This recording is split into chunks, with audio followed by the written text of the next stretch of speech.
আসসালামু আলাইকুম। সবাইকে স্বাগত জানাচ্ছি। আমি আশরাফুল ইসলাম। আজকে এসেছি সরলার বিলে, যেটি ঐতিহাসিক একটি বিল। এটি রংপুর জেলার মিঠাপুকুর উপজেলায় ভাংনী ইউনিয়নে অবস্থিত। জমি রয়েছে ৩০০ একরেরও বেশি। এই নিয়ে হচ্ছে সরলার বিল।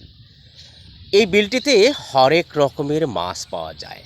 দেশি জাতের অনেক মাছ পাওয়া যায়। সে মাছ আহরণ করে স্থানীয় মানুষরা। এটা দিয়েই চলে তাদের জীবন জীবিকা। ভাংনী ইউনিয়নে অবস্থিত এই সরলার বিলটি গঠিত হয়েছে বেশ কয়েকটি গ্রামের সমন্বয়ে। আশেপাশে রয়েছে খানপুর, জগনান্দপুর, ইনায়েতপুর, কুতুবপুর।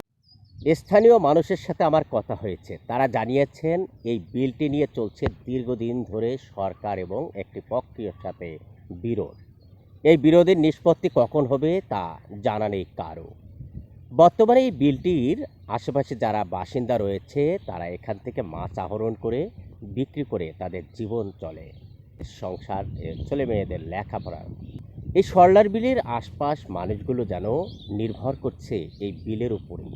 কেননা এই বিলে পানি হবে, এখান থেকে মাছ ধরেই তারা বিক্রি করে তাদের জীবন জীবিকা চালাবে।